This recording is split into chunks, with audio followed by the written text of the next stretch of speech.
You're nothing but an ugly college dropout. Don't you dare show your face at this family again." Those were my mother's last words to me before she slammed the door in my face. I stood there on the front porch of the house I grew up in, my suitcase at my feet, and watched through the window as my younger sister Cassandra laughed with our parents in the living room. That was 5 years ago, and I was 22 years old. My name is Athena, and I'm 27 now. Back then, I was the family embarrassment, the one who didn't measure up, the one who was too plain, too ordinary, too much of a failure to deserve their love or support. My sister Cassandra, on the other hand, was everything I wasn't. Beautiful, smart, driven, and most importantly, their golden child. Growing up in Nashville, Tennessee, I learned early that love in my family was conditional. My parents, both successful business owners, had specific expectations for their daughters. We were supposed to be beautiful, accomplished, and perfect representations of their status. Cassandra fit that mold effortlessly. I did not. I remember the exact moment when everything fell apart. I was in my 3rd year at college, studying graphic design. I loved it. Creating art, working with colors and shapes, bringing ideas to life on the screen. But my parents hated it. They wanted me to study business or law, something prestigious that they could brag about at their country club dinners. "Graphic design is for people who can't do real work," my father said when I told him about my major. "You're wasting our money on this nonsense." My mother was worse. She never missed an opportunity to compare me to Cassandra, who was studying pre-med at the time.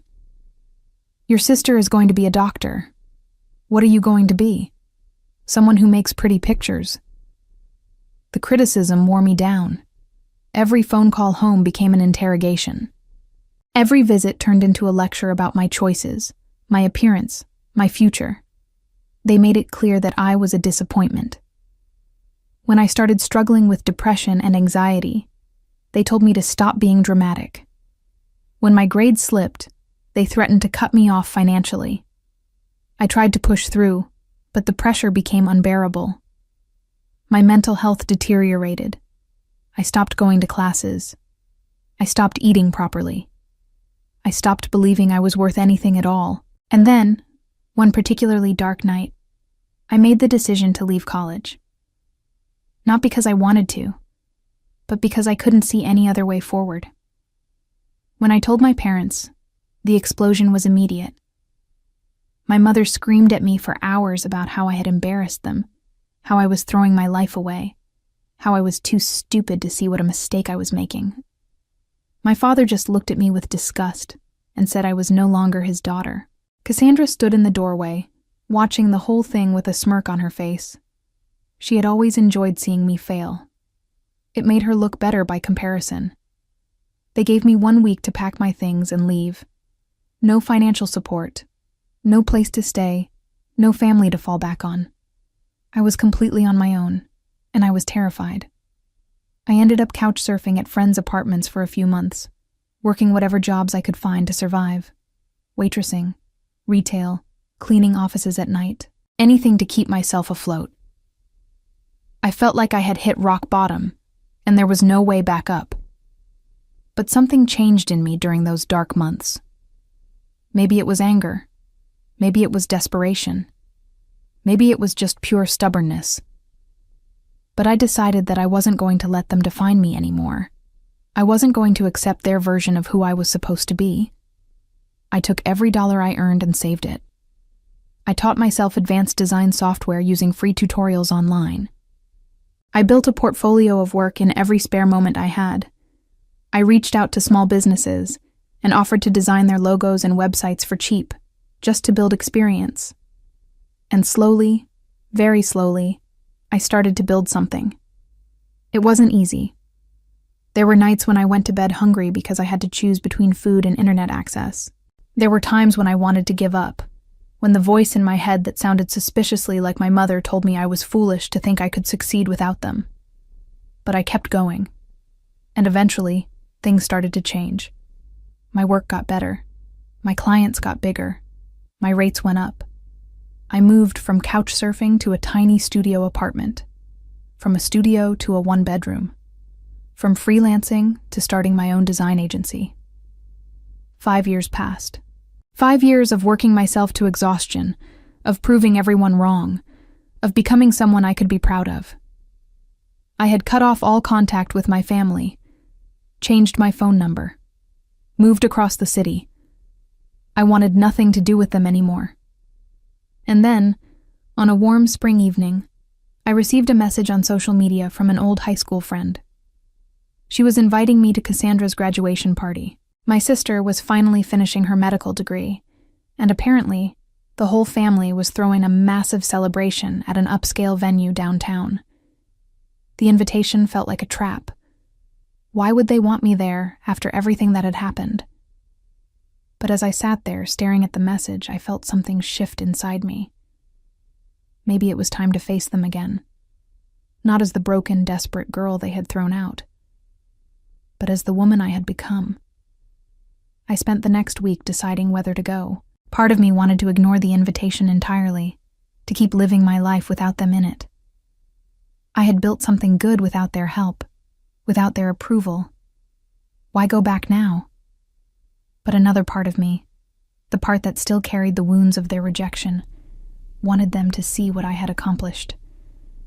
I wanted them to know that I had survived without them, that I had thrived, even. The party was scheduled for Saturday evening at one of Nashville's most exclusive event venues. I knew my parents would spare no expense for Cassandra's celebration. They loved showing off, loved proving to everyone how successful they were, how perfect their family was. I decided to go, not because I wanted their approval anymore, not because I hoped for some emotional reunion.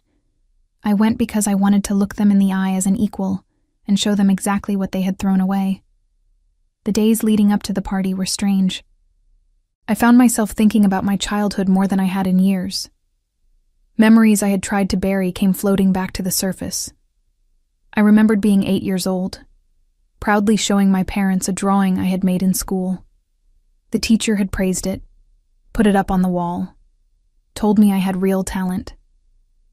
My mother barely glanced at it before telling me to go do my homework. My father didn't even look up from his newspaper. I remembered being 13, overhearing my mother on the phone with her sister, complaining about how I wasn't developing as quickly as Cassandra, how I was going to be the plain daughter, how she hoped I would at least be smart enough to make up for my lack of looks.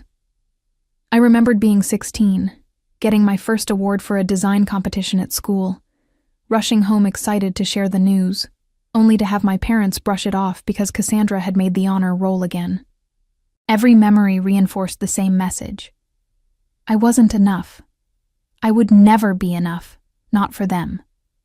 But now, sitting in my apartment that I had paid for with my own work, surrounded by the success I had built from nothing, I realized something important. Their opinion didn't matter anymore. I had proven myself to the one person who actually counted. Myself. The evening of the party arrived.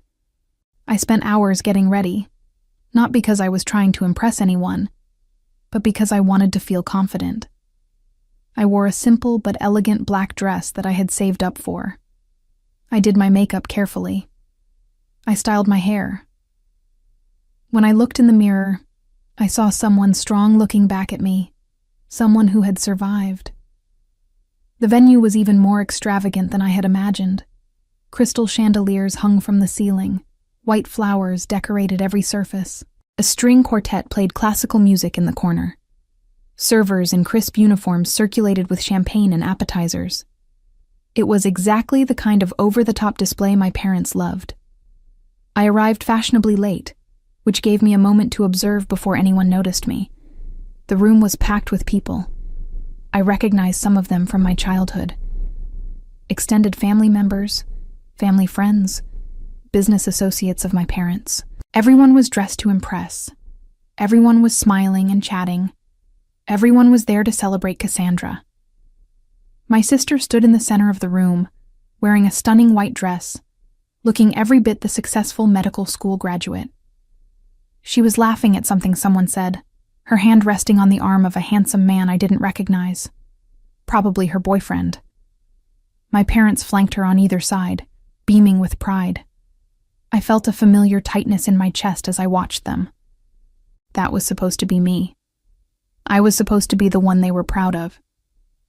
But I had failed their expectations, and they had discarded me like I meant nothing. I took a deep breath and stepped further into the room. Several people glanced my way, but no one seemed to recognize me. I had changed a lot in 5 years.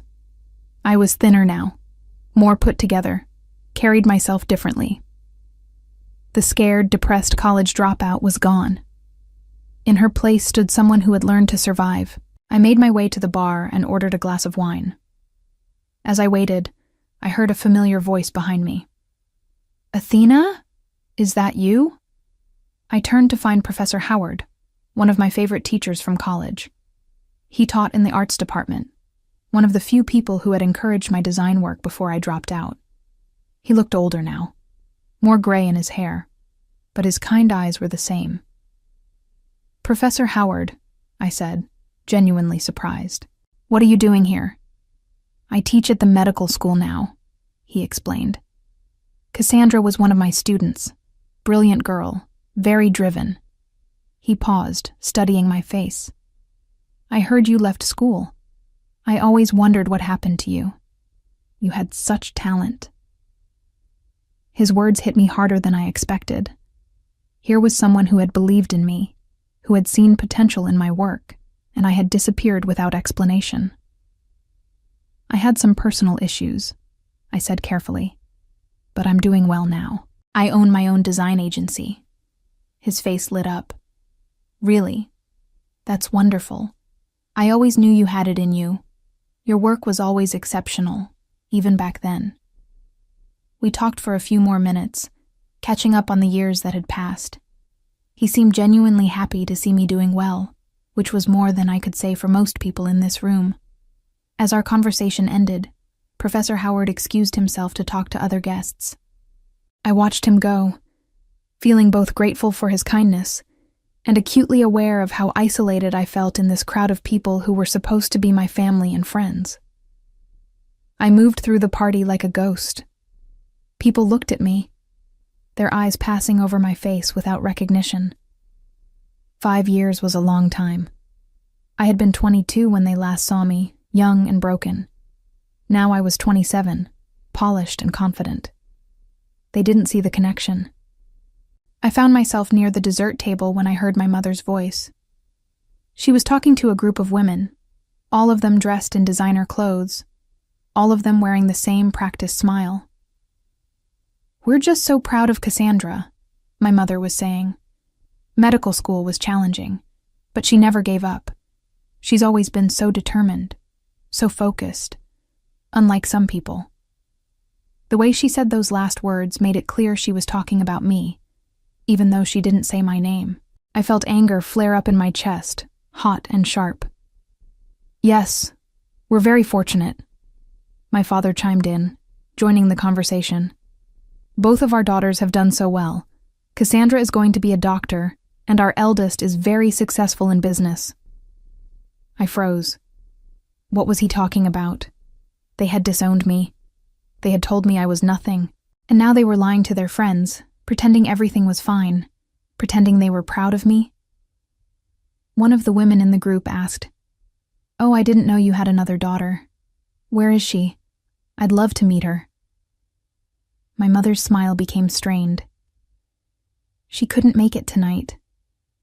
Work commitments, you know how it is." The lie was so casual, so practiced, that I wondered how long they had been telling it. How many times had they pretended I was still part of the family, still part of their perfect image, when in reality they had thrown me away like garbage? I wanted to march over there and expose them right then and there. I wanted to announce to everyone that I was the daughter they were lying about, that they had cut me off and abandoned me, that their perfect family was a facade. But something stopped me. Maybe it was self-preservation. Maybe it was strategy.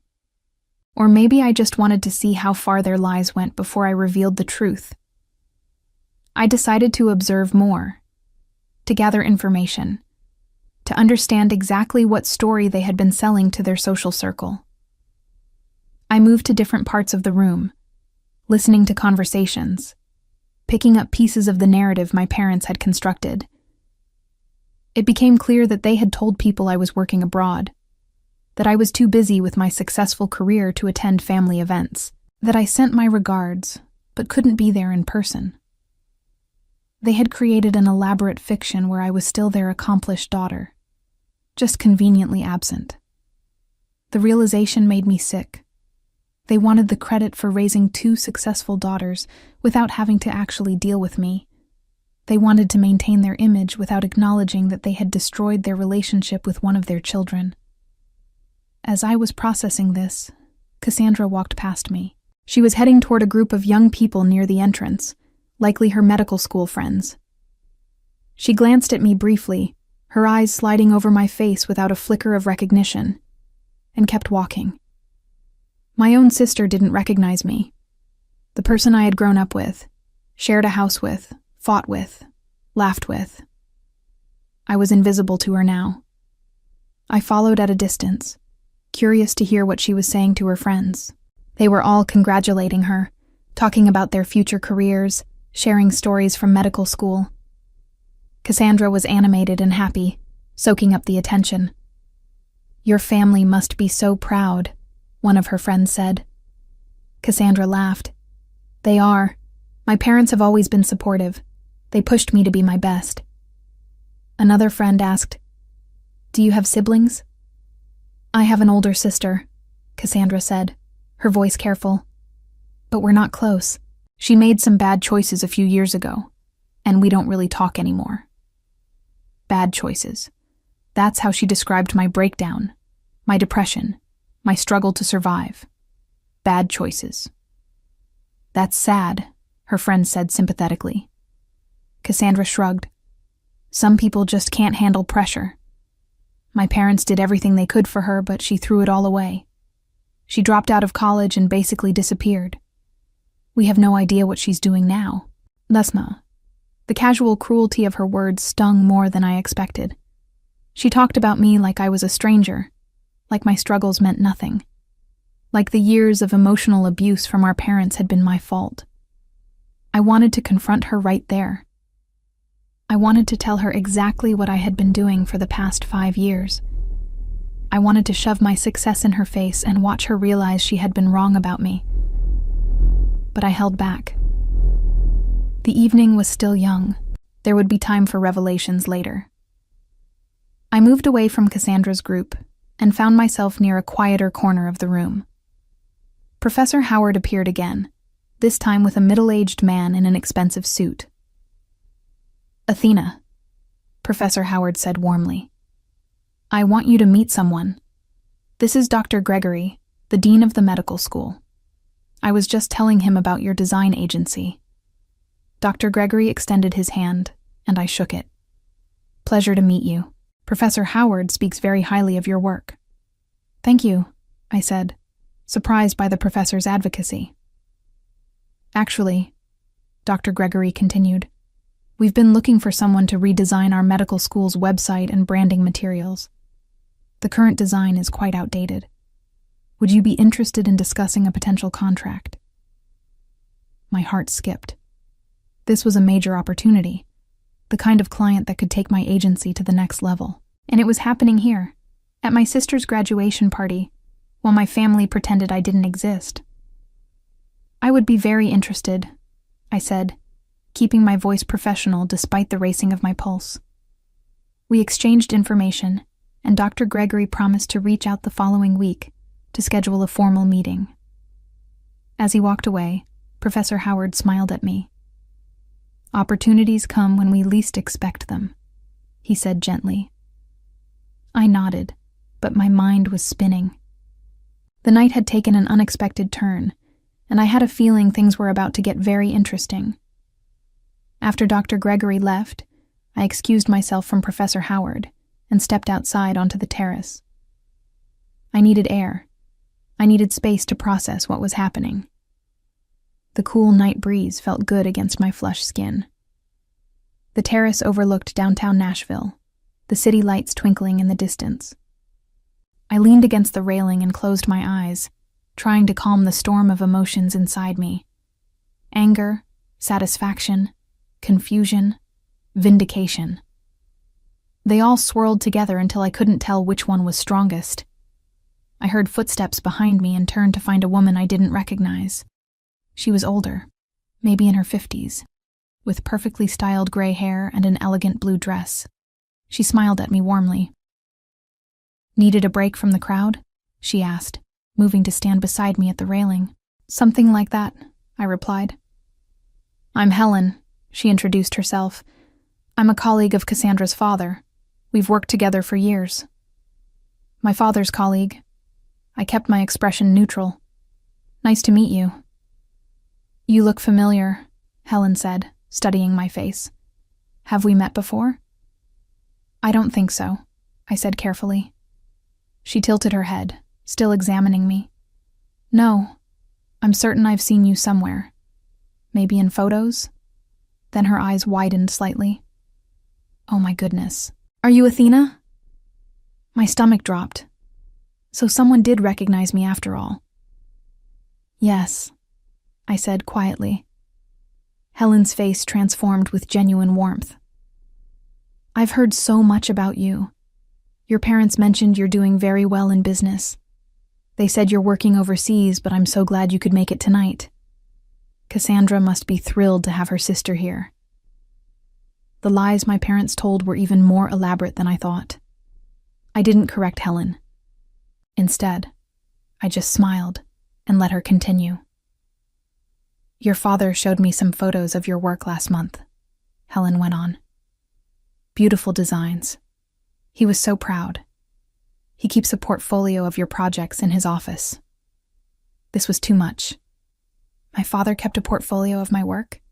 The same man who had called my career choice worthless? Who had disowned me for pursuing it?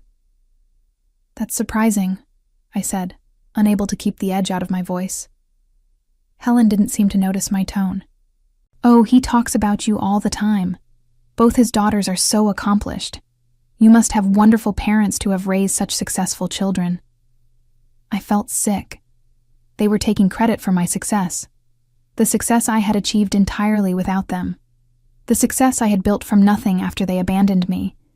They were using my accomplishments to enhance their own reputation, while simultaneously pretending I was too busy to attend family events. "Excuse me," I said abruptly. "I need to find the restroom." I left Helen on the terrace and went back inside, my hands shaking with rage. I needed to confront them. I needed to expose their lies right now, in front of all their friends and colleagues. I needed everyone to know the truth. But as I looked around the room, I saw my parents surrounded by admirers, saw Cassandra glowing in the spotlight, saw the perfect picture they had created, and I realized that confronting them publicly would make me look bitter and petty. They would spin it as me being jealous, being unstable, being the problem child they had always claimed I was. I needed to be smarter than that. I needed evidence. I needed a way to expose them that couldn't be dismissed or explained away.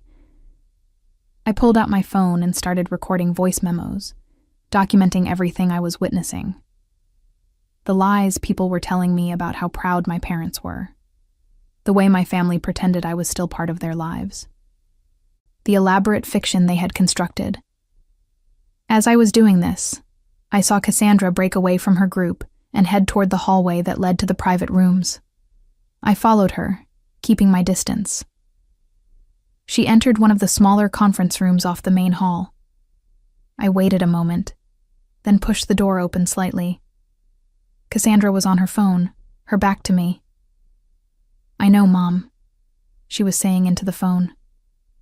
"I'm handling it. No one has asked about her specifically. Everyone believes the story about her working overseas." She paused, listening. "What if she shows up?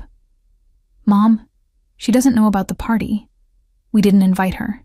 Even if she found out somehow, she wouldn't have the guts to come back after 5 years." My heart pounded. They were actively discussing keeping me away. This wasn't just casual lying. They had deliberately planned to exclude me and then lie about my absence. The trust fund? Cassandra continued. Yes. I spoke to the lawyer last week. Since she's been out of contact for so long, and there's documentation of her dropping out and cutting ties, we should be able to claim her portion was forfeited. It'll take some time, but he's confident we can make it work. I felt like I'd been punched in the stomach. My grandmother had set up trust funds for both of us before she died. I had never thought about it because I had been so focused on surviving, but apparently, my family had been thinking about it quite a lot. They weren't just taking credit for my success. They were actively trying to steal money that was rightfully mine. Cassandra laughed at something my mother said on the other end of the line. Don't worry. She made her choice when she dropped out. She chose to throw her life away. That money is better off with someone who actually did something with their education. Someone who made you proud. The words echoed in my head. She chose to throw her life away. As if my mental breakdown had been a choice. As if their years of emotional abuse had nothing to do with it. As if I had wanted to struggle and suffer and fight for every scrap of stability. I backed away from the door before Cassandra could see me. My hands were shaking so badly I could barely hold my phone. But I had recorded the entire conversation. I had proof now. Proof of their lies, their manipulation, their plans to steal from me. I walked back to the main hall in a daze. Everything I thought I knew about this evening had shifted. This wasn't just about them being embarrassed by my dropout status. This was about money. This was about them rewriting history so they could claim my inheritance and maintain their perfect image at the same time. I needed to talk to someone. I needed advice. I pulled up my phone and texted my business partner, Jordan. He was the only person who knew the full story of my past. The message was simple. Need legal help. Family trying to steal inheritance. Have recording of admission. What do I do? His response came quickly. Do not confront them yet. Leave the party. Meet me at the office tomorrow morning. Bring everything you have. We'll handle this properly. He was right. I needed to be strategic. But leaving now felt impossible. I had come here to face them, and I wasn't going to run away again. I steadied myself and walked back into the heart of the party. The evening was reaching its peak. My father was preparing to give a speech, and everyone was gathering around a small stage that had been set up near the back of the room. I positioned myself near the edge of the crowd where I could see everything but remain relatively inconspicuous. My father climbed onto the stage, microphone in hand, wearing his most charming smile. Good evening, everyone, he began. Thank you all for coming to celebrate this momentous occasion. Today we honor my daughter Cassandra, who has worked tirelessly to achieve her dream of becoming a doctor. The crowd applauded. Cassandra stood beside my mother, looking radiantly happy. As a father, my dad continued, there's nothing more rewarding than watching your children succeed. My wife and I have been blessed with two remarkable daughters, both intelligent, both driven, both determined to make their mark on the world. I felt my jaw clench. He was doing it again. Pretending he was proud of me. Pretending we were one big, happy family. Cassandra has always been focused and dedicated, he went on. Even as a child, she knew she wanted to help people. She never wavered from that goal. And tonight, as she celebrates her graduation from one of the finest medical schools in the country, we couldn't be prouder. More applause. I noticed Professor Howard in the crowd, watching the speech with a pleasant expression. Dr. Gregory stood nearby, nodding along. Our other daughter, Athena, couldn't be here tonight due to work commitments overseas, my father said smoothly. But she sends her love and congratulations to her sister. Athena has built a successful design business and travels extensively for work. We're proud of both our girls and the women they've become. The ease with which he lied was staggering. He delivered these falsehoods with such conviction that I almost believed them myself for a moment. Almost. Family is everything, my father concluded. And tonight, We celebrate not just Cassandra's achievement, but the strength of family bonds that support us through life's challenges. To Cassandra! To Cassandra! The crowd echoed, raising their glasses. I didn't raise mine. I stood there, watching my father step down from the stage and embrace my sister, watching my mother wipe happy tears from her eyes, watching everyone celebrate this perfect family moment that was built on a foundation of lies. Professor Howard moved through the crowd and ended up near me again. "Lovely speech," he commented. "Though I'm surprised your sister couldn't make it. I didn't know you had a sibling until tonight." I looked at him carefully. He seemed genuinely confused, not trying to trap me. "That's interesting," I said slowly. "Because I am his other daughter." Professor Howard's eyes widened. He looked from me to my father, then back to me. "I don't understand. He just said you were overseas." "He lied," I said simply. "I'm right here. I've been here all evening. And no one in my family has recognized me because they haven't seen me in 5 years. Not since they disowned me for dropping out of college." The professor stared at me, processing this information. I could see his mind working, connecting pieces that didn't quite fit. "But he just said he was proud of you. He said you have a successful business." "I do have a successful business," I confirmed. "But they don't know that. They have no idea what I've been doing since they kicked me out. They've been making up stories about me to save face with their friends." Professor Howard looked genuinely shocked. "That's unconscionable. Why would they do that?" "Because they care more about their reputation than they do about me," I said. The words came out bitter, but true. Before Professor Howard could respond, Dr. Gregory joined us. "Everything all right here?" he asked, sensing the tension. Professor Howard looked at me, giving me the choice of whether to share what I'd just told him. I made a split-second decision. "Dr. Gregory," I said, "I need to be honest with you about something before we move forward with any business discussions." He looked intrigued. "Go ahead." "My full name is Athena. My last name is the same as Cassandra's because she's my sister. I'm the daughter that my father just mentioned in his speech, the one he said was overseas." Dr. Gregory's expression shifted from friendly interest to confusion. "I don't follow. You're here. You're not overseas." "Exactly," I said. "My father lied. He's been lying to everyone here about me. The truth is that my parents disowned me 5 years ago when I dropped out of college due to mental health issues. They cut me off completely, told me never to contact them again, and pretended I didn't exist. Until recently, apparently, when they decided to start telling people I'm successful and busy with work overseas. They're using my real success, which they know nothing about, to make themselves look like good parents." Dr. Gregory looked from me to the stage where my father was still basking in congratulations, then back to me. "This is a serious accusation." "It's not an accusation. It's the truth," I said. I pulled out my phone. I have a recording of my sister on the phone with my mother from earlier tonight. In it, they discuss how relieved they are that I didn't find out about the party and show up. They also discuss plans to steal my inheritance, claiming I forfeited it by dropping out and losing contact. Professor Howard's face had gone pale. "Athena, this is terrible. I had no idea you'd been through such an ordeal." "Most people don't," I said, "because I've been focused on rebuilding my life, rather than airing my family's dirty laundry. But I came here tonight because I wanted to see them again. I wanted to face them as someone who had succeeded despite them, not because of them. What I didn't expect was to discover they've been lying about me for years and plotting to steal money that belongs to me." Dr. Gregory was quiet for a long moment, studying my face. "Can you prove you are who you say you are?" I pulled out my driver's license and showed it to him.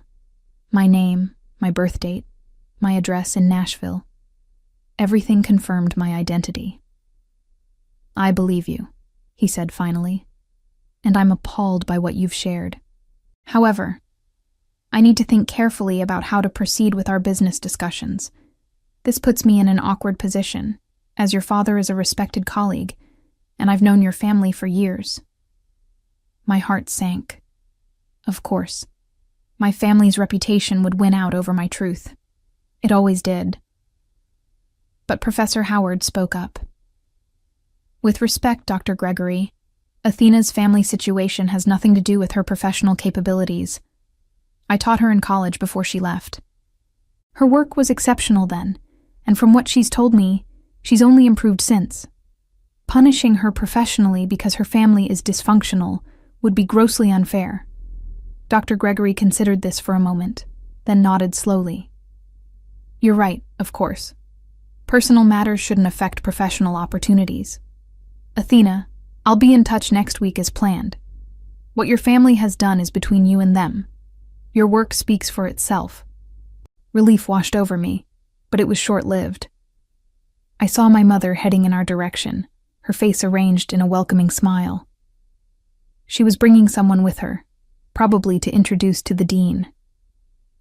"Dean Gregory," my mother called out as she approached. "I wanted to introduce you to some of our closest family friends." She stopped short when she reached us, her eyes finally landing on me. For a second, I saw a flicker of recognition, then confusion, then something that looked like panic. "Athena?" she whispered, the color draining from her face. "Hello, Mother," I said calmly. "Lovely party, though I notice I wasn't invited." My mother's mouth opened and closed like a fish out of water. She looked at Dr. Gregory and Professor Howard, clearly trying to figure out how to salvage the situation. "What are you doing here?" she finally managed to ask, her voice tight.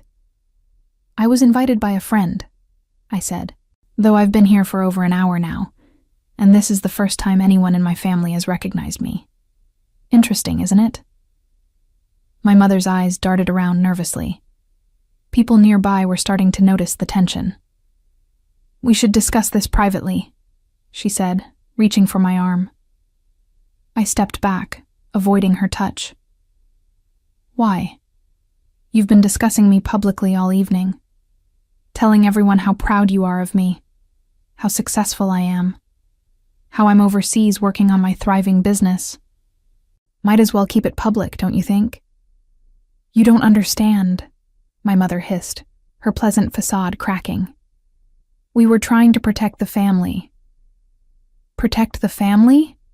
I repeated loudly enough that several people turned to look. "Is that what you call disowning your daughter?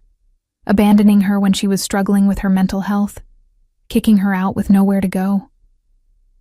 "You made your choice when you dropped out," my mother said defensively.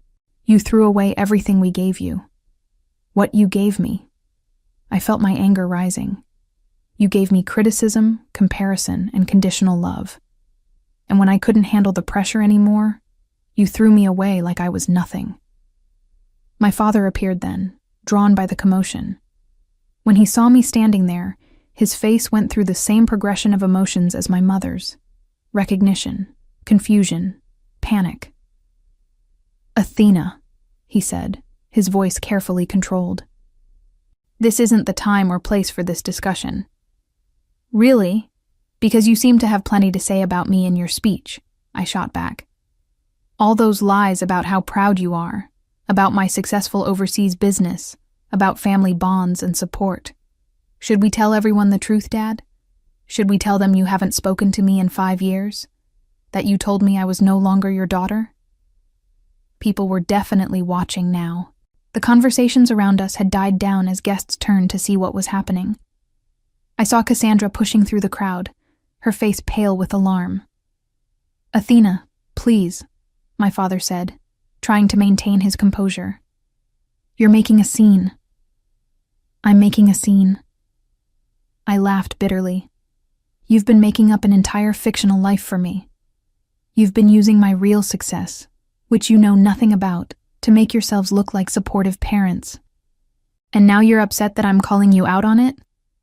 Cassandra reached us, her eyes wide. "What's going on?" Your sister decided to show up uninvited and create drama at your graduation party, my mother said sharply. Just like her to try to ruin your special day. Uninvited?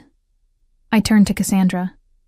Funny thing about that, I overheard your phone conversation earlier, the one where you told Mom how relieved you were that I didn't know about the party and wouldn't show up, the one where you discussed stealing my inheritance. Cassandra's face went white. I don't know what you're talking about. I pulled out my phone. I recorded it. Would you like me to play it for everyone here? Let them hear you and Mom plotting to claim I forfeited my trust fund? Let them hear you laugh about how I threw my life away? You're insane, Cassandra spat. You always were. Unstable and dramatic. I was struggling, I corrected her coldly. I was depressed and anxious and desperate for help. And instead of supporting me, you mocked me. All of you did. You made me feel worthless until I believed it myself. Professor Howard cleared his throat. I think everyone here needs to hear something. I taught Athena in college. She was one of the most talented students I've ever had. When she left school, I was devastated because I knew she had incredible potential, but I also knew she was struggling with something deeper than just academic stress. He looked directly at my parents. A good family would have helped her through that struggle. Instead, from what I'm hearing tonight, you abandoned her when she needed you most. And now you're trying to take credit for her success and steal her inheritance. That's not family.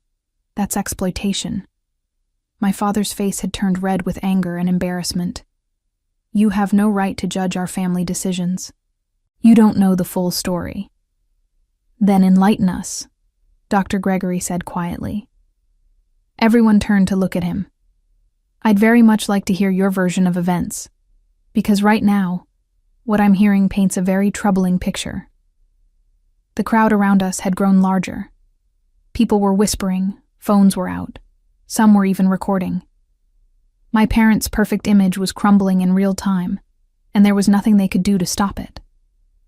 My mother tried one more time to salvage the situation. Athena has always been troubled.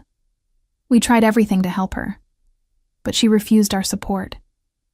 When she dropped out, we were devastated. We gave her space, hoping she'd come back to us, but she disappeared. We've been searching for her for years. That's a lie, I said firmly. You told me never to contact you again. You changed your phone numbers. You made it clear I was dead to you. I didn't disappear. You erased me, and the only reason you're upset now is because I showed up and ruined the pretty story you've been telling everyone. Jordan, my business partner, suddenly appeared at my elbow. I hadn't even seen him arrive, but seeing his familiar face brought me a sense of relief. He must have seen my location when I texted him earlier and decided to come. Everything okay here? Jordan asked, but his tone made it clear he knew it wasn't. Jordan, I said gratefully. These are my parents. Parents, this is Jordan, my business partner. We run Athena Design Agency together. Perhaps you'd like to see the portfolio Dad supposedly keeps in his office? Except you can't, because he doesn't actually have one. Because he has no idea what I've been doing for the past 5 years. Jordan pulled out his tablet and opened our agency's website. Athena Design Agency, he said, turning the screen so everyone nearby could see. Founded 3 years ago, currently employs 15 people. Annual revenue last year was just over $2 million. We have clients across the country, including several Fortune 500 companies. He swiped through the portfolio, showing project after project, sleek website designs, brand identities, marketing campaigns. All my work, all created without a single cent or ounce of support from my family. This is what Athena built after you threw her out, Jordan continued, his voice calm but cutting. She started with nothing. She slept on couches. She worked 3 jobs while teaching herself advanced design skills. She saved every penny until she could afford her own apartment. Then, she freelanced until she had enough clients to start an agency. She did all of this alone, and she's been incredibly successful.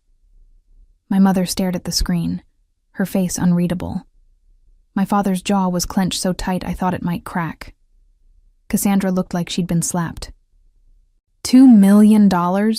My father said finally, and I heard the greed in his voice even through his shock. That's revenue, not profit, Jordan clarified. But yes, the business is quite successful.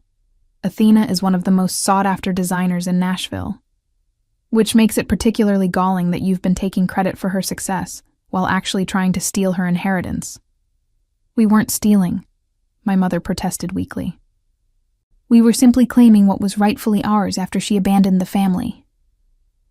I have a recording that says otherwise, I reminded her. Cassandra was very clear on the phone about the plan to claim I forfeited my trust fund. I'm sure a judge would be very interested to hear it. Professor Howard spoke up again. I think what's most disturbing here is the pattern of behavior. You didn't just kick Athena out when she was vulnerable. You've spent 5 years lying about her, using her success to bolster your own reputation, and now attempting to steal from her. This isn't a misunderstanding or a family disagreement. This is systematic abuse and fraud. Several people in the crowd nodded. I saw some of my parents' friends looking at them with expressions ranging from confusion to disgust. The carefully constructed image was falling apart. Dr. Gregory addressed my parents directly. I've known your family for several years. I've always respected you as colleagues and friends. But what I'm hearing tonight is deeply troubling. If even half of what your daughter says is true, you've behaved abominably. It's all true, I said firmly. Every word, and I can prove it. I have documentation of their cutting me off. I have the recording of Cassandra discussing the trust fund. I have witnesses who can testify to my mental state when they abandoned me. I have 5 years of building a life completely separate from them, with no support or contact. My father tried one last time to regain control. Athena, you're being vindictive. Yes, we made mistakes. Yes, things were said in anger. But we're still your family. We can work through this privately. Now you want to be private? I asked incredulously. After you publicly lied about me all evening? After you gave that touching speech about family bonds and being proud of both your daughters? You don't get to choose when to be public and when to be private based on what's convenient for you. Jordan leaned close to me and whispered, "The lawyer is here. I called him after you texted. He's waiting outside." I nodded and turned back to my parents. Here's what's going to happen. Tomorrow morning, you're going to meet with my lawyer. You're going to provide complete documentation of the trust fund my grandmother left me. You're going to sign papers stating you have no claim to that money and will not attempt to interfere with my access to it. And you're going to do it quickly and quietly. And if we refuse, my father challenged, then I go to every person here tonight and tell them the full story, I said. I play them the recording of Cassandra. I provide them with documentation of everything you've done. I make sure everyone in your social circle, everyone you do business with, everyone who thinks you're upstanding citizens knows exactly what kind of people you really are. I'll destroy the reputation you care about so much. My mother's face had gone from pale to flushed. You wouldn't dare. Try me, I said coldly. I have nothing to lose. You already took everything from me once. I rebuilt without you. I don't need your money or your approval. But I'll be damned if I let you steal from me and pretend to be proud parents while doing it. Cassandra finally found her voice. This is insane. You show up here after 5 years and threaten us? I didn't threaten you, I corrected. I offered you a choice. Sign over what's rightfully mine or face the consequences of your actions. It's really quite simple. Jordan checked his watch. The lawyer is waiting. Athena, we should go. Let them think about their options overnight. I looked at my family one last time. My mother was crying now, careful tears that didn't ruin her makeup. My father looked furious, but trapped. Cassandra just looked stunned. Her perfect graduation party turned into a public spectacle. Congratulations on your graduation, Cassandra, I said. I hope it was everything you dreamed of. Then I turned and walked toward the exit, Jordan beside me, leaving my family standing in the middle of their horrified guests. The lawyer Marcus was waiting in the lobby as promised. He was in his 40s, sharp-eyed and professional. Jordan had worked with him on several business contracts and trusted him completely. "Athena." Marcus greeted me with a firm handshake. Jordan filled me in on the basics. "This is quite a situation." "That's one way to put it," I said, still shaking from the confrontation. We moved to a quiet corner of the lobby where Marcus pulled out a legal pad and started taking notes. I told him everything. The disowning 5 years ago, the lies my family had been spreading, the overheard phone conversation about the trust fund, the recording I'd made. "Do you have documentation of the trust fund?" Marcus asked. "I have copies of the original documents my grandmother's lawyer sent me years ago," I said. "I never accessed the money because I wanted to prove I could make it on my own. But I kept all the paperwork." Marcus nodded approvingly. "Good. That'll help. And you have this recording?" I played it for him. Cassandra's voice came through clearly, discussing with my mother how they planned to claim I'd forfeited the trust fund due to dropping out and losing contact with the family. Marcus listened intently, making notes. When it finished, he looked up. "This is excellent evidence of intent to defraud. Combined with their public lies tonight and witness testimony about their treatment of you, we have a strong case." "What happens now?" I asked. "Now we move quickly," Marcus said. "Tomorrow morning, I'll send a formal letter to your parents demanding a meeting. I'll outline what we know and what we're prepared to do if they don't cooperate. Given that their reputation is clearly important to them, and given that several respected people witnessed tonight's confrontation, I believe they'll agree to our terms." "And the trust fund?" "Based on what you've told me, your grandmother's will had no conditions about education or contact with family. The money is yours regardless of whether you graduated college or stayed in touch with your parents. Any attempt to claim otherwise is fraud. They know this, which is why they were planning to do it quietly rather than going through proper legal channels." Relief washed over me. "So I can actually get the money?" "You can and you will," Marcus confirmed. "But Athena, I need to ask, what do you want beyond the money? Do you want to pursue criminal charges for the attempted fraud? Do you want to sue for emotional damages? Do you want to go public with their treatment of you?" I considered this carefully. Part of me wanted to burn their lives to the ground the way they'd tried to burn mine, but another part of me just wanted to be free of them completely. "I want my money," I said finally. "I want them to sign legal documents stating they have no claim to it and will never contact me again. And I want them to stop lying about me.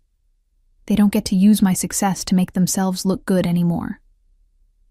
Marcus nodded. "That's reasonable and achievable. I'll draw up the documents tonight and have them ready for tomorrow's meeting." Jordan put his hand on my shoulder. "You did good in there. I know that couldn't have been easy." "It was terrifying," I admitted, "but also necessary. I've been running from them for 5 years. Tonight I finally stopped running." We spent another 30 minutes with Marcus, going over details and strategy. By the time we finished, it was nearly 10 o'clock. The party was probably winding down now. I wondered what my family was telling their remaining guests. As if reading my mind, Jordan's phone buzzed. He looked at the screen and showed it to me. It was a text from Professor Howard. "Just wanted you to know that several people came up to me after you left asking about your agency. I gave them your contact information. I think tonight might end up being good for business, ironically enough." I had to laugh at that. My family's attempt to maintain their perfect image had backfired spectacularly. Not only had I exposed their lies, but I'd also potentially gained new clients in the process. "Come on," Jordan said. "Let's get you home. You've had enough drama for one night." He drove me back to my apartment, a comfortable one-bedroom in a nice neighborhood that I'd worked so hard to afford. As I unlocked the door and stepped inside, The familiar space felt like a sanctuary. "Thank you for coming tonight," I said to Jordan. "I don't know what I would have done without you there." "That's what partners are for," he said with a smile. "Besides, I wouldn't have missed seeing you take down your terrible family for anything. It was epic." After Jordan left, I changed into comfortable clothes and made myself a cup of tea. I sat on my couch, looking around at the life I'd built. Every piece of furniture, every decoration, every comfort had been earned through my own hard work. My family had given me nothing, and I owed them nothing. My phone buzzed with a text from an unknown number. For a moment I thought it might be one of my parents, but when I opened it, I saw it was from Dr. Gregory. "After tonight's revelations, I want you to know that my offer for the medical school project still stands. In fact, I'm more impressed than ever by what you've accomplished. Let's schedule that meeting for next week. You've earned this opportunity." I smiled and typed back a response confirming my availability. The meeting with my parents and their lawyer happened 3 days later in Marcus's office. I sat beside Marcus on one side of the conference table. My parents, Cassandra, and their attorney sat on the other side. The tension in the room was thick enough to cut. Their lawyer, an older man named Donald, tried to take control of the meeting immediately. "My clients are willing to discuss a settlement regarding the trust fund, but they want assurances that this matter will remain private." Marcus didn't even blink. "Your clients attempted to defraud my client out of money that legally belongs to her. They have no leverage here. We're not negotiating. We're informing them of what will happen." He slid copies of documents across the table. "These are the terms. First, you will provide complete access to the trust fund established by Athena's grandmother. Second, you will sign a legal document stating you have no claim to that money now or ever. Third, you will cease all contact with Athena unless she initiates it. Fourth, you will immediately stop using her name, her success, or any reference to her in your social or professional circles." My father started to speak, but Marcus held up his hand. "I'm not finished. If you fail to comply with any of these terms, we will pursue criminal fraud charges. We will also provide copies of the recording and witness statements from the graduation party to your colleagues, friends, and business associates. The choice is yours." Donald looked at the documents, then at my parents. My mother was crying again, real tears this time. My father looked defeated. Cassandra stared at the table, refusing to meet my eyes. "This is extortion," Donald said weakly. "No," Marcus corrected. "This is justice. Your clients can sign these papers and move on with their lives, minus the money they tried to steal and the daughter they tried to exploit. Or they can refuse, and we'll make sure everyone knows exactly what they did. Their reputation will be destroyed, and they'll still lose the trust fund case in court. This way, at least they can maintain some dignity." There was a long silence. Finally, my father spoke. "How much is in the trust fund?" "That's none of your concern anymore," Marcus said. "But for the record, it's enough that Athena will be quite comfortable.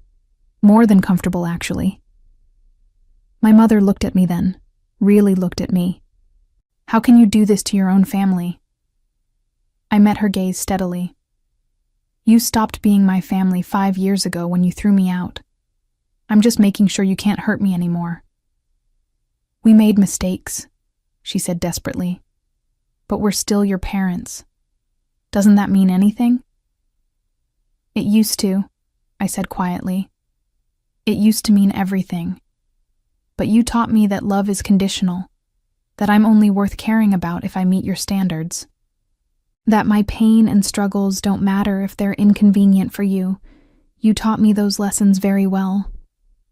Cassandra finally spoke, her voice small. "I'm sorry. I shouldn't have said those things on the phone." "You're not sorry you said them," I corrected. "You're sorry I heard them and recorded them. There's a difference." Marcus tapped the documents. "We need an answer. Sign, or we proceed with public disclosure and legal action." Donald whispered something to my parents. They had a brief, heated discussion in low voices. Finally, my father picked up the pen. "This isn't over," he said as he signed. "Yes, it is," I replied. "This is exactly as over as it gets." One by one, they signed the documents. My mother, my father, even Cassandra, who had been listed as a secondary beneficiary in some of the original paperwork. Each signature felt like a weight lifting off my shoulders. When it was done, Marcus collected the signed papers and made copies for everyone. "You'll receive notification when the trust fund transfer is complete. I expect that will happen within the week." My parents stood to leave. My mother paused at the door, looking back at me one last time. "I hope you'll be happy," she said, and for a moment, she almost sounded sincere. "I already am," I said. "I have been for a while now. I just had to learn to find it without you." They left, and I sat there in the sudden quiet of the conference room. Marcus smiled at me. "How do you feel?" "Free," I said simply. "For the first time in my life, I feel completely free." The trust fund transfer was completed 5 days later.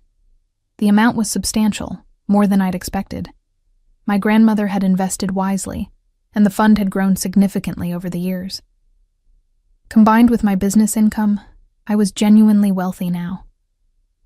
But the money wasn't what mattered most. What mattered was that I'd faced the people who had hurt me and refused to let them control my narrative anymore. I'd exposed their lies, protected my interests, and cut them out of my life permanently. The medical school contract came through the following week. Dr. Gregory made a point of telling me that the project was mine based on merit, not pity or drama. My agency's work spoke for itself. My parents never recovered their reputation in their social circle. Word spread quickly about what had happened at Cassandra's graduation party. Their friends distanced themselves, unwilling to associate with people who had treated their own daughter so cruelly. My father's business suffered as partners quietly ended their relationships with him. My mother withdrew from her social clubs, unable to face the judgment. Cassandra completed her medical degree but struggled to find a good residency placement. The recordings and witness statements had made their way through the medical community, and her ethics were questioned. She eventually moved to another state, trying to start fresh where no one knew her story. They had built their lives on appearances and reputation, and when those crumbled, they had nothing left to stand on. As for me, I stood in my expanded office space 6 months later, watching my team work on projects that would have seemed impossible just a year ago. The success felt real now, earned and unshakable. I'd learned that you don't need your family's approval to build a meaningful life. Sometimes the family you deserve is the one you create for yourself. And sometimes the best revenge isn't destruction, but simply becoming so successful, so happy, so free, that their opinions no longer matter. I'd walked away from them at that graduation party, and I'd never looked back. That was the moment I truly won.